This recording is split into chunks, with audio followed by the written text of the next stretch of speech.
Welcome to our channel. So நேற்று market வந்து ஒரு பாசிட்டிவ் மோடில் முடிஞ்சிருக்கு. நம்ம கொஞ்சம் நம்ம பெருசாக வந்து பார்க்கலாம்.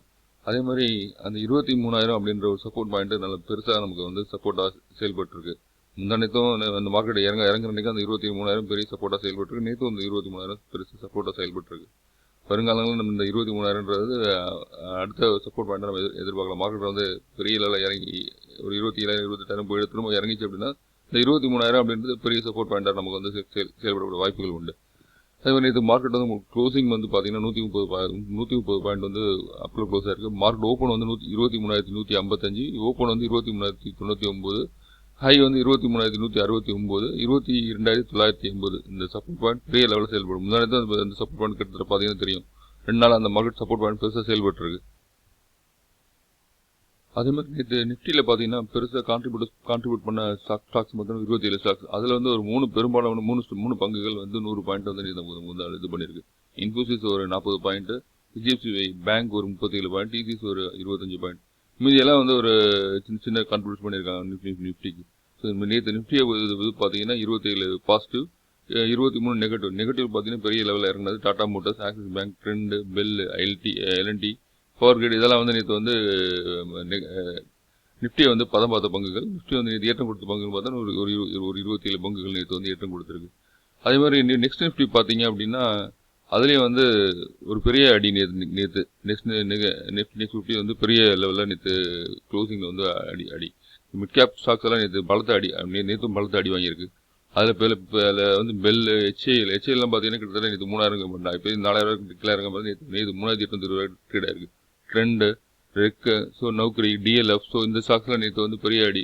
Tata Power, PFC, GAIL, Motherson, Jindals, SRF, PNB, Siemens, Havells, Canara Bank இதெல்லாம் வந்து மிட் கேப் ஸ்டாக்ஸ் பெரிய அடியாக இருந்தது நேற்று. அதே மாதிரி நேற்று நிஃப்டி நெக்ஸ்ட் 50ல் வந்து கான்ட்ரிபியூட் பண்ண ஸ்டாக்ஸ் பார்த்தீங்கன்னா ஒரு 12 ஸ்டாக்ஸ் தான் நேற்று. பஜாஜ் ஹோல்டிங், ஜொமேட்டோ, ஸோ இதில் Jio finance, Cholamandalam finance, so இந்த கம்பெனி வந்து செயல்பட்டு.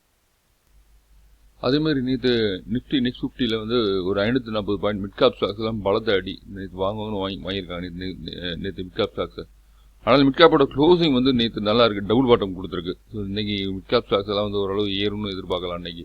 அதே மாதிரி பேங்க் நிஃப்டி பார்த்தீங்க அப்படின்னா 153 பாயிண்ட் நேற்று வந்து ஓரளவு பாசிட்டிவாக முடிஞ்சிருக்கு. பிஎஸ்சி சென்செக்ஸ் வந்து 566 பாயிண்ட் அப். நேற்று வந்து ஐடி ஸ்டாக்ஸ் ஒரு சில பேங்கிங் ஸ்டாக்ஸில் வந்து செக்டர் வைஸில் வந்து ஒரு 4-5 செக்டர் ஸ்டாக்ஸ் நல்லா இருந்தது. பெரும்பாலான செக்டர் வந்து நேற்று டிக்ளைன் தான். அதே மாதிரி நேற்று மார்க்கெட்டில் வந்து ட்ரேடான பங்குகள் அப்படின்னு பார்த்தீங்கன்னா 2,894 பங்குகள் நேற்று ட்ரேட் ஆயிருக்கு. அதில் அன்சேஞ்சு எந்த விதமான இது மாற்றம் பண்ணி ட்ரேடான பங்குகள்னு பார்த்தீங்கன்னா ஒரு 62 பங்குகள் நேற்று வந்து இதுவாயிருக்கு. நேற்று பார்த்தீங்கன்னா 780 பங்குகள் மட்டும்தான் வந்து நேற்று பாசிட்டிவ் க்ளோசிங் முடிஞ்சிருக்கு. ஸோ அதனால தான் வந்து பெருசாக வந்து மிட் கேப் ஸ்டாக்ஸ்லாம் வந்து இது பண்ணல. டிக்ளைன் ஸ்டாக்ஸ் வந்து 2,052 நேற்று இறங்கிய பங்குகள் பார்த்தா 2,052 பங்குகள் நேற்று இறங்கியிருக்கு. Mid cap stocks, small cap stocks எல்லா ஸ்டாக்ஸும் போட்டு வாங்கணும்னு வாங்கியிருக்காங்க நேற்று. அதே மாதிரி 52 வீக் ஹை ஸ்டாக்ஸ் பார்த்தீங்கன்னா வெறும் 14 தான். லோ ஸ்டாக்ஸ் பார்த்தீங்கன்னா 155. அதே அப்பர் சர்க்கியூட் ஸ்டாக்ஸ் பார்த்தீங்கன்னா 43 பங்குகள் மட்டும் தான். லோ ஸ்டாக்ஸ் பார்த்தீங்கன்னா வெறும் 198. அப்படியே 3 மடங்காக இருந்தது இன்க்ரீஸ் லோ சர்க்கியூட் ஸ்டாக்ஸ். அதே மாதிரி டிஎஸ் வந்து நேற்று ஒரு 3,640 கோடி ரூபாய் வாங்கியிருக்காங்க. நேற்று எஃப்ஐயோட செல்லிங் வந்து 4,026 கோடி. கிட்டத்தட்ட இந்த கணக்கு பார்த்தீங்கன்னா ஒரு 56,000 கோடி இது வரைக்கும் மார்க்கெட்டில் நம்மளோட மார்க்கெட்டை அவுட் பண்ணிட்டாங்க. ஜனவரி பிறந்து இது வரைக்கும் 56,000 கோடி 60,000 கோடி கிட்டத்தட்ட நேற்று மார்க்கெட்டில் வந்து நேற்று விற்று வெளியில் எடுத்து போயிருக்காங்க.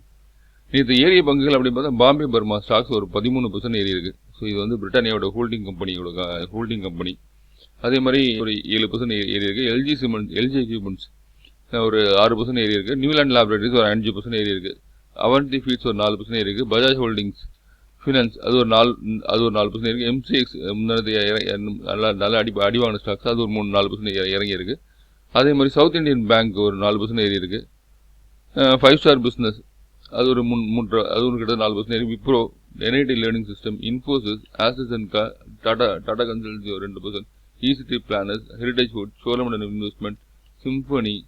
ஏரிய பங்குகள் பார்த்தா பெரும்பாலும் பெரிய ஏற்றம் இல்லாத மார்க்கெட்டில் ஐடி பங்குகளோட பங்களிப்பு ஃபினான்ஸ் பங்களிப்பு மட்டும் நேற்று இருந்ததுனால வந்து ஓரளவு நேற்று நிஃப்டி வந்து ஏற்றம் கொடுத்துருக்கு. இதெல்லாம் வந்து நேற்று ஏரிய பங்குகள் நேற்று.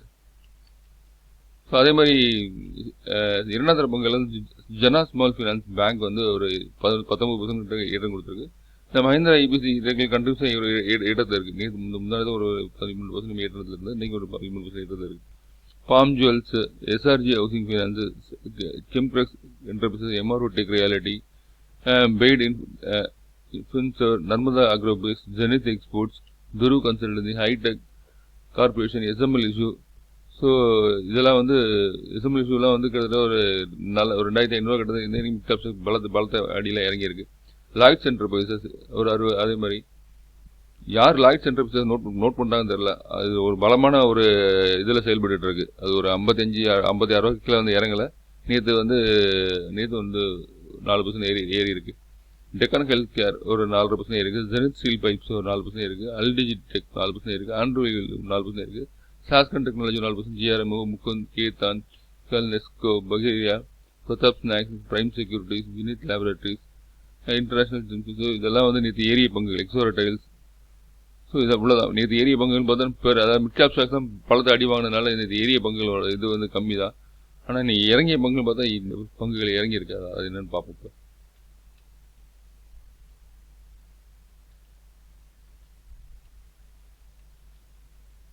ஏன்னா அது மாதிரி ரியலிட்டி ஸ்டாக்ஸ் போட்டு வாங்கியிருக்கேன். இது இஎம்எஸ் ஸ்டாக்ஸ், கன்சூமர் டியூரபிள்ஸ் நேற்று ஒரு பலத்தை அடி. ஸோ இதெல்லாம் வந்து வாங்கணும்னு வாங்கியிருக்கான். அதாவது கன்சூமர் டியூரபிள் இதில் இருக்கிறது ஜாயின்டிஎல்எம். ஸோ இது வந்து அதுக்கு வந்து உங்கள் சாஃப்ட்வேர் கம்பெனி, அதுவும் ஒரு 14% அடி. கெய்ன்ஸ் நேற்று ரொம்ப எதிர்பார்த்து. கெய்ன்ஸ் வந்து நேற்று ஒரு 10% அடி. நெட்வொர்க் டெக்னாலஜி ஒரு 10% அடி. இந்தியா சிமெண்ட்ஸ் ஒரு 9% அடி. ஹெல்கான் இன்ஜினியரிங் ஒரு 8% அடி. அப்புறம் வந்து Aditya Birla real estate, so India Mart, Suntech reality, Syrma SGS எல்லாம் கிட்டத்தட்ட ஒரு 650 ரூபா இருந்து 467 வந்திருக்கு. அதேமாதிரி கெய்ன்ஸ் கிட்டத்தட்ட 7500 கிட்ட இருந்தது. அதுவும் ஒரு 10% கிட்டத்தட்ட அதுவும் 2000 கிட்ட இறங்கியிருக்கு. நல்ல பங்குகள்லாம் இறங்கியிருக்கு. வாட்ச் பண்ணி வச்சுக்கோங்க. ஏற்றம் கொடுக்கும்போது இதெல்லாம் வந்து உடனடியாக ஏறக்கூடிய பங்குகள். இதெல்லாம் வந்து selling PGL plus, CarTrade, டூம்ஸ் இண்டஸ்ட்ரீஸ். இந்த பிஜி எல்ட்ரா ப்ளஸ்லாம் வந்து 630 650 ரூபா இருந்த ஸ்டாக்கு கிட்டத்தட்ட வந்து ஒரு 1.5 மாதம் பீரியட்லேயே வந்து 1000 ரூபா கிட்ட வந்தது. திரும்ப 756 ரூபா வந்திருக்கு. அதாவது கிட்டத்தட்ட ஒரு 1050 ரூபாலேருந்து ஒரு 300 ரூபா குறைஞ்சிருக்கு எனக்கு தெரிஞ்சு. ஆனால் ஒரு 40% கிட்ட இறங்கியிருக்கு. கார் ட்ரேட் 6% இறங்கியிருக்கு. டூம்ஸ் லைஃப் ஒரு 6% இறங்கியிருக்கு. சென்கோ கோல்டு 5% இறங்கியிருக்கு. மேக்ரோடெக் டெவலப்பர்ஸ் ஒரு 5%. இந்த மாதிரி ஐநாக்ஸ் வேண்டு, டார்னா பிளாட்ஃபார்ம், வார்டு கோபாக், Ethos, Newgen software, Aegis logistic, Hitachi energy, அது மாதிரி ரியல் எஸ்டேட் ஸ்டாக்ஸ் போட்டு வாங்கியிருக்காங்க. கார்டேஜ் ப்ராப்பர்ட்டிஸ், கேஇஸ் international, Titagarh rails, KPI green, ஜெய்காப், நோவா வெல்த். ஸோ இதெல்லாம் வந்து நேற்று இப்போ இறங்கிய பங்குகள். Bharat dynamics, Gujarat defence stocks கூட நேற்று நல்ல ஒரு இறக்கம். Gujarat construction, Gabriel, Hindustan construction, Ramakrishna forging, Gokaldas export, tube investment, games, Thermax. So இதெல்லாம் வந்து PTC industry, Balram குர்சினி, L&T finance, Aarti ஃபர்மாலா, Suzlon energy developers, Gujarat Ambuja export, Usha Martin. So இதெல்லாம் வந்து இப்போ இறங்கிய பொங்கல் 4%லேருந்து 4% வரைக்கும் இறங்கியிருக்கு. அடுத்து வந்து 2ஆம் தர பொங்கல் இறங்கினால பெரிய இது பார்த்தீங்கன்னா இண்டோகோ ரெமடிஸ் ஒரு 15% இறங்கியிருக்கு. சிவா டெக்ஸாம், ப்ரீமியம் எனர்ஜி, வாரி எனர்ஜி. இப்போ வாரி எனர்ஜி கிட்டத்தட்ட பெரிய எதிர்பார்த்த பங்கு. அதுவும் இன்னைக்கு ஒரு 2500 கிட்ட வந்திருக்கு. ஆன்வர்ட் டெக்னாலஜி, லக்ஷ்மி டென்டல் புதுசாக வந்து ஐபிஓ வந்து பங்கு கூட 8% இறங்கியிருக்கு. டிசிஎம், நோலி, அக்கும் drugs, KP energy, Sundaram Clayton, உரவி. ஸோ இதெல்லாம் வந்து Khandwala securities, Bal pharma, global services, Mirc electronics, லாம்கோ ஹோல்டிங்ஸ், எஸ்பிசி எக்ஸ்போர்ட்ஸ். ஸோ இதெல்லாம் வந்து நேற்று பெரிய அளவில் இறக்கம் கொடுத்த பங்குகள். இன்றைக்கி மார்க்கெட்டை வந்து ஓப்பன் வந்து பார்த்தீங்க அப்படின்னா ஃப்ளாட்டாக ஓப்பன் ஆகக்கூடிய வாய்ப்புகள் உண்டு. அதே மாதிரி வரும் திங்கட்கிழமையிலேருந்து பட்ஜெட் ராலியை நம்ம வந்து எதிர்பார்க்கலாம். பட்ஜெட் ராலி வந்து ஆமாம் மண்டேலேருந்து வந்து பிப்ரவரி 1ஆம் தேதி பட்ஜெட். அது சாட்டர்டே அன்னைக்கு மார்க்கெட் ஃபுல் டைம் மார்க்கெட் இருக்குது நமக்கு. ஏன்னா budget night full time market வந்து எப்பயுமே இருக்கும். அதனால் சாட்டர்டே வரதுனால நாளைக்கு வந்து மார்க்கெட் வந்து ஃபுல் டைம் ஓப்பன். பட்ஜெட் செஷனுக்கு ஏற்ற மாதிரி வந்து நம்ம பட்ஜெட் மார்க்கெட் வந்து ரியாக்ட் பண்ணோம். எனக்கு தெரிஞ்சு பெரும்பாலும் இந்த தடவை வந்து பெரிய பட்ஜெட்டில் வந்து ஏற்கனவே மார்க்கெட் வந்து ஒரு 4-5 மாதமாக வந்து இறங்கியிருக்கு. பட்ஜெட்டில் திரும்ப வந்து நிறைய நெகட்டிவ் நியூஸ் வந்து திரும்ப மார்க்கெட் இறங்கிச்சு அப்படின்னா அது இந்தியன் மார்க்கெட்டுக்கு பெரிய அடியாக இருக்கும். அதனால் எனக்கு தெரிஞ்சு இந்த வர்ற பட்ஜெட்டில் வந்து நம்மளுடைய மார்க்கெட்டுக்கு பூஸ்ட் கொடுக்குற மாதிரி தான் நிறையா நியூஸஸ் இருக்கும்னு எதிர்பார்க்குறேன். நம்மளுடைய நிதியமைச்சர் நிர்மலா சீதாராமன் அவர்கள் ரத்த கண்ணீர் வடிக்கிற நம்மளுடைய பங்கு சந்தையை வந்து எப்படி இது பண்ண போகிறாருன்னு தெரியல. ஸோ நான் எதிர்பார்க்குற அளவுக்கு இது மாதிரி நடக்குதா இல்லை அவங்க எதிர்பார்க்குற மாதிரி நடக்குதான்னு பொறுத்த வரைக்கும். அதே மாதிரி நம்மளுடைய ட்ரம்ப் முக்கியமாக 47வது பிரசிடெண்ட்டாக வந்து அமெரிக்காவில் வந்து பதவியேற்றிருக்கார். அவருடைய திருவாய் ஓப்பன் பண்ணாலே ஏதாவது ஒரு நான் ட்ரேட் அதாவது அவர் வரும்போதே சொல்லியிருக்காரு த அமெரிக்கா த ஃபர்ஸ்ட் அப்படின்னு சொல்லி தான் நம்ம அமெரிக்கா பிரசிடெண்ட்டாக வந்திருக்கார். ஸோ அதனால் அவரால் தூங்கி எழுந்துச்சு வந்து மார்னிங் காலங்காலத்தில் உள்ள எழுந்துச்சு வந்து அவர் வாயிலேருந்து என்ன வார்த்தை வரப்போகுதுன்னு தெரியாத அளவுக்கு தான் இப்போ வந்து உலக நாடுகள் வந்து இருக்குது. திடீர்னு காலையில் எழுந்துச்சு வந்து எனக்கு வந்து நான் நாளைக்கே வந்து கனடாக்கும் மெக்சிகோவும் ஒரு 100% வரி போடுப்பா, 50% வரி போடுப்பா. அவருக்கு என்ன தோன்றதை செய்வார். மற்றவங்களாம் வந்து தோன்றதை பொறுத்திருந்து செஞ்சு ஏதாவது செயல்படுவாங்க. இவர் அப்படிலாம் கிடையாது. அடிதடி அதிபர் அப்படின்னு சொல்லி பேர் வாங்கின மனுஷன்.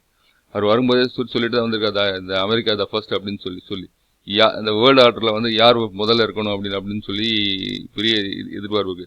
சைனாவா அமெரிக்காவா இந்தியாவா ரஷ்யாவா அப்படின்னு அந்த இடத்துல வந்து போட்டி நடக்கிற இடத்துல எப்பயுமே அமெரிக்கா தான் முதல்ல இருக்கணும் அப்படின்ற ஒரு எதிர்பார்ப்போட வந்த அதிபர் அவருடைய வரும்போதே வந்து கிட்டத்தட்ட 78 எக்ஸிக்யூட்டிவ் ஆர்டரோட வந்திருக்காரு.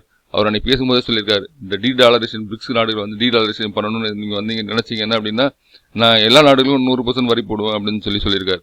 அவருடைய அன்னைக்கு ஸ்பீச் பார்த்தீங்க அப்படின்னா அன்னைக்கு ஸ்பீச்சுக்கு மறுநாள் நம்முடைய மார்க்கெட் அதனால தான் பெரிய உளுந்ததுக்கு காரணமும் கூட.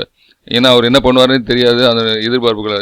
அன்னைக்கு அதனால ரோலர் கோஸ்டராக நம்ம மார்க்கெட் வந்து செயல்பட்டு இப்படியும் போக முடியுமா அப்படியும் போக முடியுமா அந்த அளவு இது வந்து முந்தானத்து மார்க்கெட் வந்து செயல்பட்டு காரணம் அதுதான். அவருடைய அதே மாதிரி அமெரிக்காவில் பிறந்த குழந்தை வந்து 150 வருஷமா இது வரைக்கும் அமெரிக்காவில் பிறக்கிற குழந்தை வந்து அமெரிக்காவோட சிட்டிசன்ஷிப் இப்பயுமே அவங்களுக்கு கிரீன் கார்டு கொடுப்பாங்க. இனிமேட் அப்படியெல்லாம் நடக்காது. அதே மாதிரி இஸ்ரேலுக்கு வந்து இதுக்கு முன்னாடி இந்த பைடன் அரசு வந்து சில இராணுவ தளவாடங்கள் மட்டும் தான் கொடுக்கணும். நம்ம வந்து ஏன் அப்படிலாம் பண்ணணும், அவங்க நினைக்கிறதெல்லாம் நம்ம விற்கலாமே அப்படின்னு சொல்லி நேற்று வந்து அதிபர் பேசியிருக்காரு. ஸோ இப்படிலாம் வந்து அவருடைய ஸ்பீக் இருக்கிறதுனால எப்போ எந்த டைமில் எதனா செய்வாருன்னு வந்து பெரிய எதிர்பார்ப்பு மார்க்கெட்டில் வந்து ஓடுது. ஸோ இதெல்லாம் வந்து நம்மளோட மார்க்கெட் நகர்களுக்கு வந்து பெரிய காரணமாக இருக்குது. ஸோ அதனால் வந்து நம்மளோட மார்க்கெட் வந்து பட்ஜெட் ரியாலிசேஷன் நம்மளோட ட்ரம்ப் இனிமேட்டு இப்படி தான் நகரும். அவர் ட்ரம்ப் வந்து காலங்காத்தால் தூங்கிச்சு வந்து ஏதாவது வாய திறக்காமல் இருந்தால் மார்க்கெட் நல்லாயிருக்கும். அவர் வந்து காலங்காத்தால் வந்து வரும்போது நான் இந்த நாடுக்கு போகலன்னா அன்னைக்கு மார்க்கெட் காலி. அதாவது பெரிய எதிர்பார்ப்பு அதாவது இன்னைக்கு மார்க்கெட் இறங்க நல்லா ஒரு பாசிட்டிவ்ல இருந்துன்னா அவருக்கு பிடிக்கல அப்படின்னா அவர் ஏதாவது சொன்னார்னா திரும்பி நாளைக்கு மார்க்கெட் உணர்ந்துடும். ஸோ இப்படி இந்த மாதிரி நகர்வுகள் நிறையா இருக்கும். அப்பப்போ வந்து பை அண்ட் செல் நல்லா ப்ராஃபிட் ஒரு 20% ப்ராஃபிட் பார்த்தீங்கன்னா செல் பண்ணிட்டு வச்சுக்கோங்க. திரும்ப மார்க்கெட் இறங்குறப்போ நீங்கள் வந்து பை பண்ணிக்கோங்க. ஸோ இது மாதிரி ஆப்பர்ச்சுனிட்டி நிறையா கிடைக்கும் இன்னும் வருங்காலங்களில். அதனால் சரி ஓகே இதோட அந்த வீடியோ முடிச்சுக்கலாம். அதே மாதிரி ட்ரம்ப் இந்த 78 எக்ஸிக்யூட்டிவ் ஆர்டர் பண்ணியிருக்காரு இல்லையா, நம்மளுடைய அந்த 78 எக்ஸிக்யூட்டிவ் ஆர்டர் வந்து என்ன அப்படின்றத பற்றியும் தனியாக ஒரு வீடியோ வந்து நான் போடுறேன். அதனால சந்தையோட எதிர்பார்ப்புகள் என்ன, சந்தையோட நகர்வுகள் எப்படி இருக்கும் அதை பற்றி டீட்டெயிலாக உங்களுக்கு நான் போடுறேன். ஸோ இந்த வீடியோ இதோட முடிச்சுக்கிறேன். உங்களுக்கு வீடியோ பிடிச்சிருந்து அப்படின்னா சப்ஸ்கிரைப் பண்ணுங்கள், லைக் பண்ணிக்கோங்க, உங்கள் ஃப்ரெண்ட்ஸுக்கு வந்து ஷேர் பண்ணுங்கள். அதே மாதிரி முக்கியமாக இன்றைக்கி மார்க்கெட் பற்றி பேசல இல்லையா, இன்றைக்கி மார்க்கெட் வந்து ஃப்ளாட் ஓப்பனாக தான் இருக்கும். மேக்ஸிமம் இன்றைக்கும் பாசிட்டிவ் மோடில் முடியக்கூடிய வாய்ப்புகள் நான் எதிர்பார்க்குறேன். ஒரு 50லேருந்து 80 பாயிண்ட் நீ பாசிட்டிவாக கூட முடிகிற வாய்ப்புகள் உண்டு. இல்லைன்னா ஒரு 150 பாயிண்ட் இன்னைக்கு முடியலாம். என்னோட எதிர்பார்ப்பு இன்றைக்கும் பாசிட்டிவாக முடியணும்னு எதிர்பார்க்குறேன். அது இன்னைக்கு அதே மாதிரி கிட்டத்தட்ட ஒரு 2-3 நாளாக டிஃபென்ஸ் ஸ்டாக்ஸ் இதெல்லாம் வந்து இறங்கியிருக்கு, ரயில்வே ஸ்டாக்ஸ்லாம் இறங்கியிருக்கு. இன்றைக்கி அதை லைட்டாக வந்து நீங்கள் பூஸ்ட் கொடுத்தது அப்படின்னா கிட்டத்தட்ட நீங்கள் பாசிட்டிவ் மோடில் முடியிருக்கான வாய்ப்புகள் உண்டு. பார்க்கலாம் மார்க்கெட்டோட நகர்வுகள் எப்படி இருக்குது அப்படின்றது. Okay, thank you.